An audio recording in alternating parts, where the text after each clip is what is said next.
नमस्कार दोस्तों, मैं हूं भूपेंद्र कुलदीप और आज हम चर्चा करेंगे परीक्षा के तैयारी की। दोस्तों, परीक्षा सभी के लिए एक उत्साह या डर का विषय होता है। आज हम परीक्षा के मुद्दे पे विद्यार्थियों से चर्चा करेंगे। मैं इस सेशन को दो हिस्सों में बांटना चाहूंगा। एक हिस्सा किस तरीके से वैज्ञानिक रूप से परीक्षा की तैयारी करें, वैज्ञानिक रूप से मानसिक तैयारी, एवं किस तरीके से दूसरा हिस्सा भौतिक रूप से परीक्षा की तैयारी करें। दोस्तों, वैज्ञानिक रूप से परीक्षा की तैयारी करने के लिए आपको कुछ चीजों के बारे में मैं बताना चाहूंगा। सबसे पहला है रेटिकुलर एक्टिवेटिंग सिस्टम। दोस्तों, आपने मोबाइल में देखा होगा कि हम यदि किसी विशेष प्रकार का इंटरेस्ट अगर हम फेसबुक में या सोशल मीडिया पे, यूट्यूब में दिखाते हैं तो लगातार वैसे ही कंटेंट हमको सोशल मीडिया पे मिलने लगते हैं। हमारा ब्रेन ठीक उसी तरीके से काम करता है। यदि आप फोकस्ड हैं अपने पढ़ाई पे, अपने सब्जेक्ट्स पे, तो आपके रेटिकुलर एक्टिवेटिंग सिस्टम का वो हिस्सा, न्यूरॉन्स का वो हिस्सा केवल उन्हीं सूचनाओं को आपके दिमाग तक पहुंचने देगा जो आपके लक्ष्य प्राप्ति के लिए आवश्यक है। इसलिए सबसे पहला काम है कि आप अपने पढ़ाई पर फोकस्ड रहें, डिस्ट्रैक्ट न हो, सोशल मीडिया से दूरी बनाए रखें। दूसरा होता है बच्चों स्पेस्ड रिपीटिशन टेक्निक। ये आपने टर्मिनोलॉजी सुना होगा, spaced repetition technique. Spaced repetition technique का तात्पर्य होता है कि आप रुक रुक कर कंटेंट को रिवाइज करें।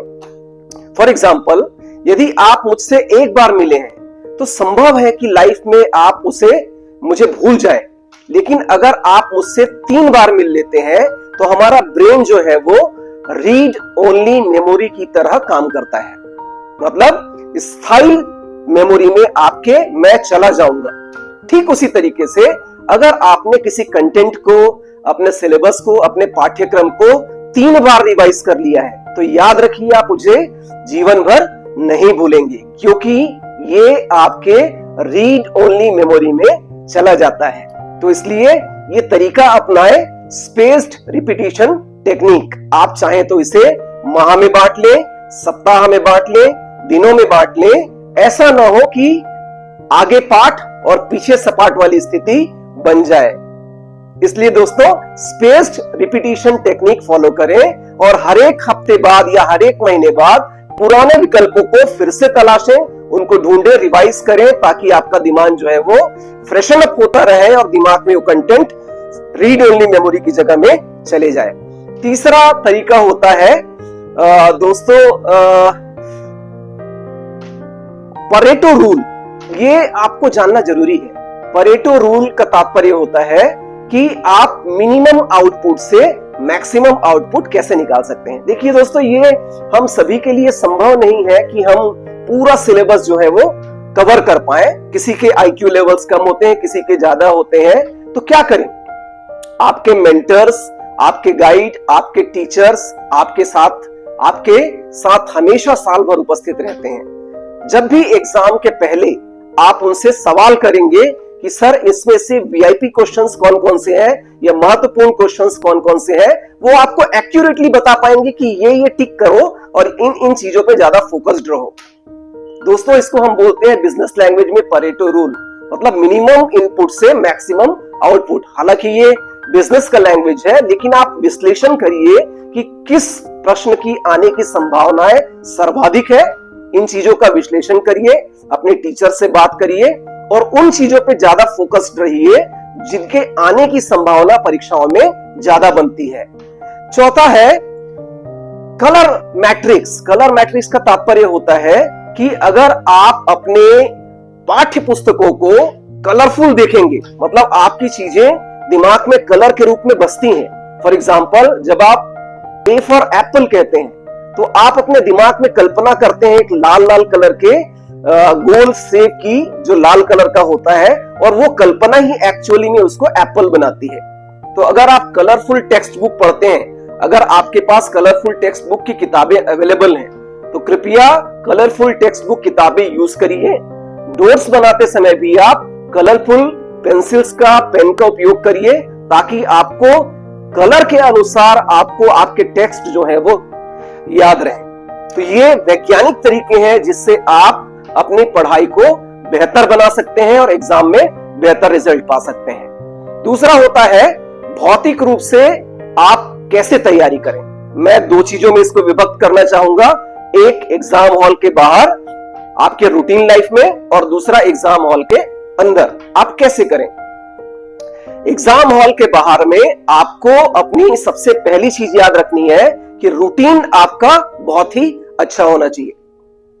काग चेष्टा बकुल ध्यानम स्वान निद्रा तथैव च अल्पाहारी गृह त्यागी विद्यार्थी यते पंच लक्षणम। ये आपने सुना होगा, ये दोहा सुना होगा आपने, ये पंक्तियां सुनी होंगी। काग चेष्टा बकुल ध्यानम मतलब आपको कौवे के जैसी चेष्टा होनी चाहिए, बकुल ध्यानम बहुला के जैसे आपका ध्यान होना चाहिए। तो आपका रूटीन भी ध्यान के साथ में आप बना लीजिए, कितने बजे आपको उठना है और कितने बजे तक अपना काम खत्म करके सोना है। डिसाइड करिए एक दिन कि आज आपको सुबह 5 बजे उठना है और रात को 10 बजे सोना है। इस बीच में अपना सारा रूटीन फिक्स करिए कि मुझे अपने सिलेबस का कितना हिस्सा आज कंप्लीट कर लेना है। दोस्तों, आपको मैं बताना चाहूंगा कि सुबह का जो समय होता है आपका बेसल मेटाबॉलिक रेट जो है वो मैक्सिमम होता है। उस समय में अगर आप कोई पढ़ाई करते हैं 5 से सुबह 8 बजे के बीच में, आपको याद रह जाने की संभावना सर्वाधिक होती है। इसलिए रूटीन में शामिल करिए कि आप सुबह के वक्त में अपनी पढ़ाई कर सकें। दूसरा है पौष्टिक आहार। बहुत ही महत्वपूर्ण टॉपिक है ये। इन दिनों में आप कोशिश करिए कि आप पिज्जा, बर्गर, तली हुई चीजें, बाहर की चीजें एकदम से अवॉइड करेंगे और घर में मां का बनाया हुआ खाना ही इन 2 महीनों तक, 1 महीनों तक आप खाते रहेंगे।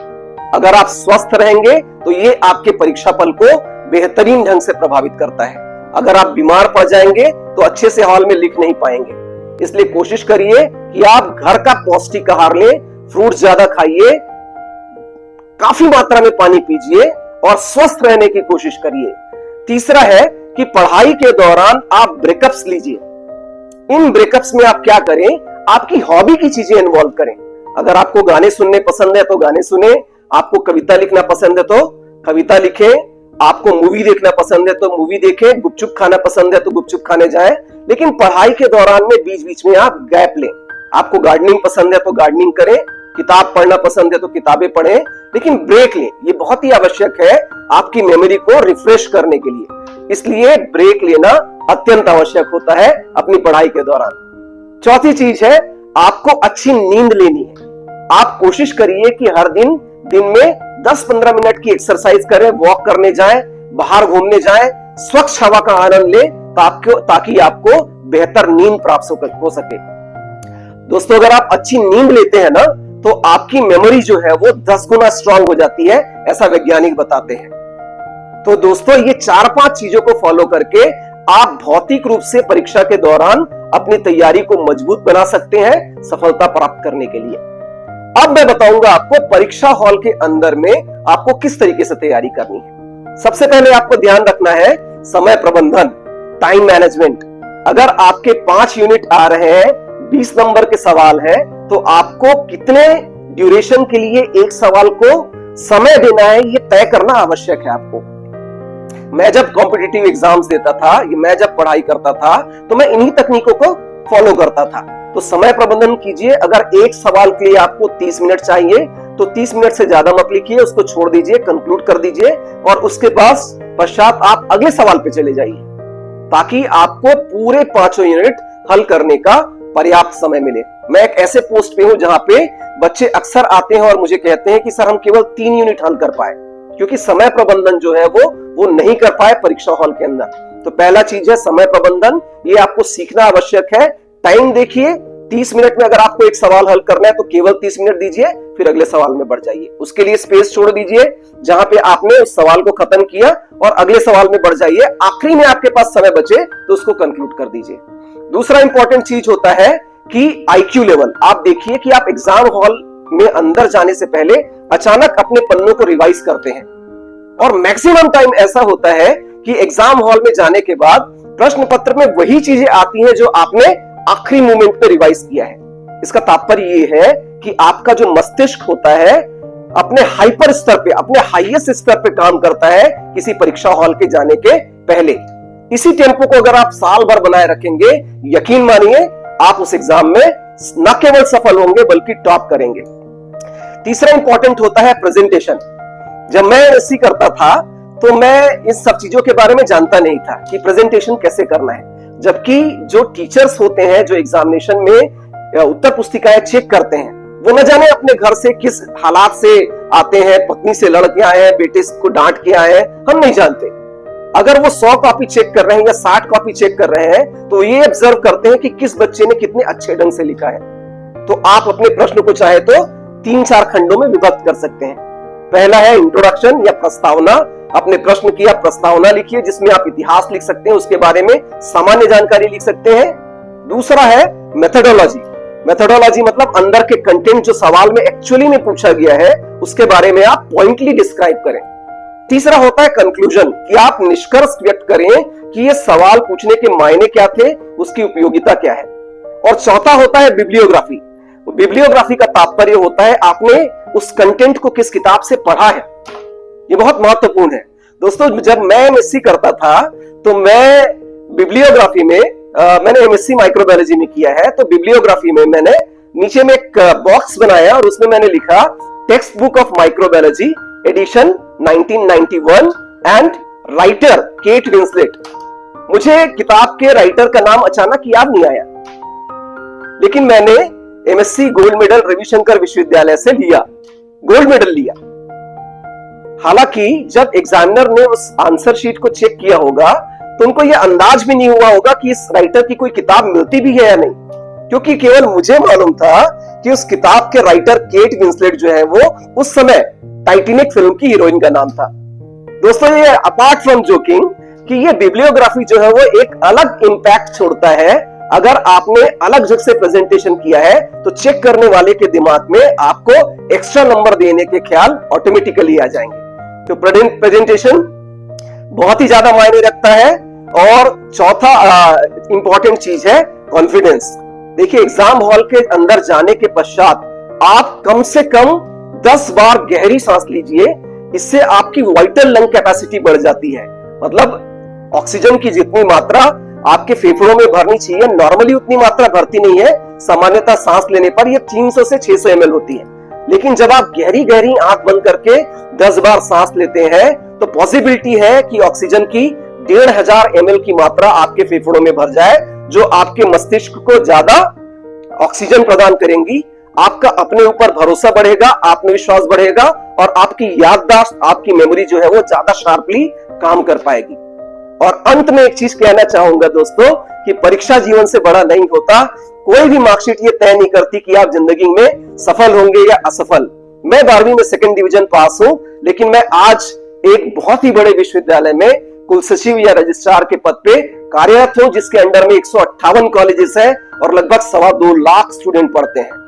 तो ध्यान रखिए दोस्तों, परीक्षाएं जो है वो उनको हल्के में लीजिए, इतनी सीरियसली मत लीजिए, क्योंकि वो आपके जीवन से बड़ा नहीं होता। उम्मीद करता हूं कि इस वीडियो को आप बहुत ज्यादा फैलाएंगे, अपने पास पड़ोस में, अपने बच्चों के लिए, अपने छात्रों के लिए, अपने स्कूलों में दिखाएंगे, ताकि बच्चे उसका उपयोग कर सके और इसका मैक्सिमम आउटपुट, मैक्सिमम फायदा अपने जीवन में उठा सके। आप सारे लोगों को ढेर सारी मंगल कामनाएं, ढेर सारी शुभकामनाएं। आने वाले एग्जाम्स में आप सफल हो और अपने माता पिता, समाज, अपने महाविद्यालय और मेरे यूनिवर्सिटी का नाम भी रोशन कर सके। ऐसी मंगल कामनाओं के साथ जय हिंद, जय भारत, जय छत्तीसगढ़।